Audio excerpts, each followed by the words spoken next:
Good afternoon friends. To the point with Abhishek Mishra YouTube channel में आप सभी का हार्दिक अभिनंदन करता हूं।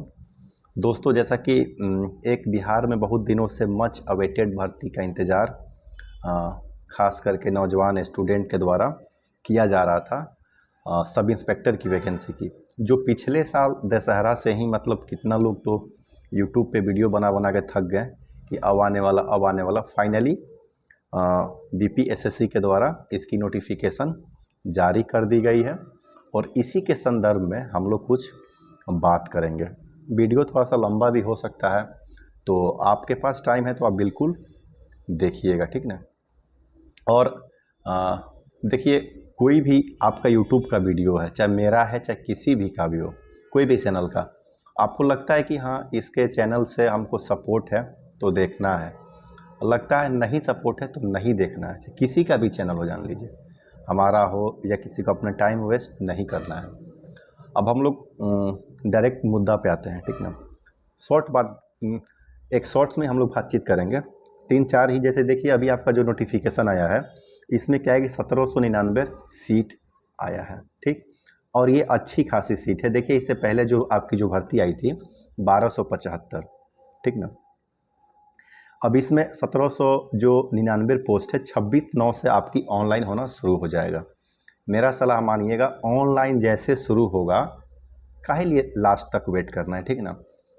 फर्स्ट में ही आप लोग अपना जिसको फॉर्म भरना है, जिसके पास मतलब जितना भी डॉक्यूमेंट फॉर्म भरने के लिए नीडेड है, यदि आपके पास है तो पहले में ही आप फॉर्म भर लीजिए। मतलब मेरा सलाह मान लीजिए, वेट नहीं करना है, क्योंकि एक फॉर्म भरने का प्रेशर रहता है, फिर पढ़ाई शुरू करेंगे, ऐसा नहीं करना है।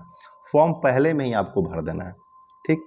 शैक्षिक जो आपका योग्यता जो मांगा जा रहा है, जो भी आपके पास डॉक्यूमेंट मतलब आपकी जो एलिजिबिलिटी के लिए होनी चाहिए, उसका जो कट ऑफ डेट है 1/8/25, ठीक है। मतलब 1 अगस्त तक जो मिनिमम क्वालिफिकेशन मांगा जा रहा है वो आपके पास डिग्री होना चाहिए, ठीक। इसके बाद से क्या, देखिए, उम्र में एक बहुत बड़ा इस बार थोड़ा सा देखने को मिल रहा है कि जो मिनिमम आपका एज है वो 20 साल है, जो मैक्सिमम एज है वो आपका 37 साल है जनरल कैंडिडेट के लिए। बाकी एज पर द रूल जिसको छूट मिलता है, वो लोग अपना कैटेगरी में, जैसे ओबीसी में 3 साल को छूट मिलता है, एससी एसटी में 5 साल को, तो उस टाइप से अपना लाभ ले सकते हैं। तो मिनिमम जो 20 वर्ष होना चाहिए वो 1/8/25 को मिनिमम एक कैंडिडेट का 20 वर्ष एज होना चाहिए। लेकिन जो मैक्सिमम का जो गणना है वो 1/8/24 को ही इसकी डेट लिया गया। मतलब बहुत लोग फिर भी इसमें आ जाएंगे, ठीक ना। यदि लास्ट डेट, यदि मतलब मैक्सिमम का एज यदि 1/8/25 काउंट किया गया होता तो बहुत लोग छट जाते हैं, बट 1/8/24 है तो इसमें बहुत लोग आ जाएंगे। यही एक थोड़ा सा आपको मतलब मेरे हिसाब से लगता है एक साल का एज में आपको बेनिफिट मिल जाएगा मैक्सिमम एज में। अब देखिए, हम जो पहला प्रोसेस है फॉर्म भरना, ये हम चर्चा कर लिए हैं। अब हम डायरेक्ट बात करते हैं पीटी एग्जाम का। कोई सिलेबस में कोई चेंजिंग नहीं है। पीटी का कोई जो आपका जो सिलेबस है, मेनली आपका मेंस का सिलेबस पूरा दिया गया है। प्री का आपका वही है, 100 क्वेश्चंस, 2 घंटा और 200 मार्क्स, ठीक ना।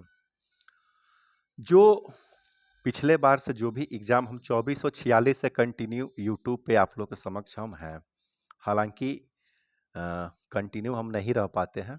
देखिए क्या क्या इसमें आप लोग के लिए हम कर पाते हैं, आप लोग से सुझाव भी लेंगे और कंटिन्यू आप लोग के समक्ष आएंगे भी और रहेंगे भी। तो मेनली जो आपका स्टार्टिंग करना है वो प्री एग्ज़ाम का स्टार्टिंग पहले से आप कर भी रहे होंगे, नहीं भी कर रहे होंगे तो अब आप कर लीजिएगा, ताकि हम पूरा लॉजिकली बताएंगे एग्ज़ाम कब तक होगा, आप लोग की ट्रेनिंग कब तक शुरू हो जाएगी, ये सब आपको हम बताते चलेंगे। तो जो 100 क्वेश्चंस आपका एग्ज़ाम में जो आपके मतलब पूछा जाएगा प्री में, तो जो ट्रेंड चल रहा है इसमें अब एक नया चीज़ शुरू हुआ है, एक इंग्लिश एक हिंदी, मतलब इंग्लिश हिंदी मिला के 3 क्वेश्चन, ठीक। और करेंट अफेयर्स आपका 12 से 15 क्वेश्चन, 10-12 क्वेश्चन करेंट अफेयर्स और मतलब 12 आप मान लीजिए, 12 current affairs, 2 question Hindi English मिला के 14 क्वेश्चन हो गए। और फिर आपका मैथ रीजनिंग से 10 क्वेश्चन, कुल मतलब 25 क्वेश्चन आपका मैथ रीजनिंग करेंट अफेयर्स और ये हिंदी इंग्लिश, मतलब 25 से 28 क्वेश्चंस के आसपास में ये आपके रहेंगे। और 72 से 75 क्वेश्चंस के आसपास आपको जीके जीएस रहेंगे, ठीक ना। उसमें आपका साइंस हुआ, आर्ट्स हुआ, विविध रहा। ये हम 2446 के बाद से जो ट्रेंड एनालिसिस आपको बताएंगे, एक कंटिन्यू आपको हम बताएंगे, थोड़ा सा वीडियो लंबा होगा, आप बने रहिएगा। देखिए बिहार में इधर जब 2009 में एक आपकी बिहार की में जो एसआई की वैकेंसीज आई थी और उसमें बहुत लोग का सिलेक्शन हुआ था। उसके बाद से सचिवालय का जो सीजीएल दो जो सीजीएल जो 2 था, उसमें बिहार एसआई में लगभग 150 के आसपास 167 उसके द्वारा 2014 बैच जिसको बोलते हैं सब इंस्पेक्टर की भर्ती हुई थी। लेकिन जो जब से बीपीएसएससी बना है तो फर्स्ट जो भर्ती आई थी 1717, जिसमें मेरा भी सिलेक्शन हुआ था। उसके बाद से कंटिन्यू फिर 2446 आया, फिर 2213 आया, फिर उसके बाद से आपका 1275 आया। 1275 जिनका भी ट्रेनिंग राजगीर में चल रही है, फिर अब ये 1799 आपकी भर्ती आई है और अच्छी खासी भर्ती है। मुझे लगता है देखिए जो 1275 की जो ट्रेनिंग चल रही है राजगीर में, वो लगभग आपका अक्टूबर लास्ट तक पीओपी हो जाएगा। पीओपी होने के बाद तब तक आपका ये फॉर्म भी आपका फिलअप हो रहा है, इधर फिर इलेक्शन आ जाएगा। जो एग्ज़ाम जो होने की संभावना मुझे जो दिख रहा है, वो जनवरी लास्ट या फरवरी में आपका प्री एग्ज़ाम इसका हो जाएगा। बीपीएसएससी इतना ना फास्ट काम करता है, फिर उसके बाद आपको पता भी नहीं चलेगा। एग्ज़ाम लेगा 20 दिन में रिजल्ट, फिर उसके बाद 1 महीने बाद मेंस, ठीक ना। तो इसको सीरियस लेना है, जिसको मतलब लगता है कि नहीं हमको दरोगा बनना है बिहार में, तो ये बहुत अच्छी भर्ती और अच्छी संख्या में आई है। पहली बात ये। और दूसरी बात, आप मार्केट में जब मतलब मार्केट का एनालिसिस कीजिएगा। हम भी देखिए बहुत दिनों से मेरा भी कोई फाइनल रिजल्ट हुआ नहीं, जब से बिहार में दरोगा की नौकरी ज्वाइन किए हैं। फाइनल रिजल्ट कोई अभी तक मतलब हुआ नहीं। हालांकि बीच बीच में हम भी एग्ज़ाम देते रहते हैं। फाइनल रिजल्ट हुआ रहता तो आपको हम ज़रूर बताते, नहीं हुआ है फाइनल रिजल्ट। तो इसमें आपका अभी से जो है कंटिन्यू लग जाना। और देखिए हम कहाँ आपको स्ट्रेटजी फिर आगे हम लाते रहेंगे अब कंटिन्यू। और मेरे चैनल पे दिन भर में पर डे जब तक एग्ज़ाम होगा 2 क्वेश्चंस पर डे हम डालेंगे, ठीक ना। एक सुबह एक शाम। अब ये कंटिन्यू चालू रहेगा। और हम आपसे गुजारिश भी करेंगे कि क्वेश्चंस को आप अटेम्प्ट कीजिएगा, क्योंकि क्वेश्चंस आप एक बार जो हमारे चैनल पे दिया गया होगा उसको भी आप अटेम्प्ट कर सकते हैं। आपको कुछ अलग टाइप से आपको लगेगा, ठीक ना। तो आप उसको अटेम्प्ट कीजिएगा, आपको उससे बेनिफिट होगा, आपको हानि नहीं होगा। फिर हम कुछ आप लोग के लिए घोषणा तो नहीं कर रहे हैं, बट कुछ हम नया करने वाले हैं। देखिए अब टाइम का क्या शेड्यूल रहता है, क्या हमारे तरफ से हो पाता है, हम आपके लिए लेके आएंगे, फिर उसकी सूचना हम आपको देंगे। तो अभी इतना ही कह रहे हैं कि आप पहले अपना फॉर्म डाल लीजिए जितना जल्दी हो सके। जैसे ही ऑनलाइन शुरू होगा लास्ट तक वेट नहीं करना है। डॉक्यूमेंट बना के फॉर्म भरते समय थोड़ा सा सावधानी से भरना है, कोई दिक्कत कोई गलती नहीं हो। फॉर्म भरने के बाद कंटिन्यू आपको लग जाना है। अब देखिए मेरा जब हम दरोगा बिहार में नहीं बने थे तो मेरा जल्दी रिजल्ट रुकता नहीं था।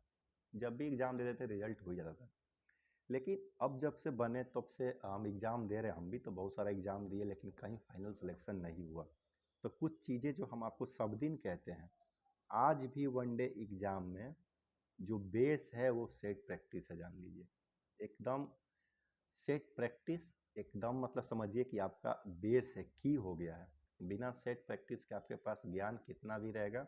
और ये सब एग्ज़ाम में तो समझिए कि जहाँ बिहार में इतनी योग्यता है, इतने लड़के हैं, इतने लड़कियां हैं तैयारी कर रहे हैं कंटिन्यू, तो कहीं ना कहीं थोड़ा सा आपको भी अपना लेवल से ऊपर उठाकर मेहनत करना है। पहले की तरह लूसेंट स्पीडी अभी भी काम करेगा, बट हम कहेंगे कि अब थोड़ा सा घटना चक्र पे भी फोकस करना पड़ेगा। क्योंकि देखिए जितना भी बिहार में अभी इधर हालिया एग्ज़ाम हुआ है, सबका क्वेश्चंस का स्तर बहुत ही अच्छा रहा है। चाहे बीपीएससी का हो, बीपीएससी एएसओ हो, या और में भी जितने भी एग्ज़ाम हो रहे हैं, तो लेवल धीरे धीरे बढ़ रहा है। नो डाउट इसमें भी लेवल बढ़ेगा, साइंस का भी लेवल बढ़ेगा, जान लीजिए। तो यही मेरा अभी सलाह है कि फॉर्म आप लोग भर लीजिए। फॉर्म भरने के बाद फिर अब हम पर डे आप लोग के समक्ष आएंगे और जो हमसे हो पाएगा हम करेंगे। ठीक है फ्रेंड्स, बाय। फिर मिलते हैं नेक्स्ट वीडियो में।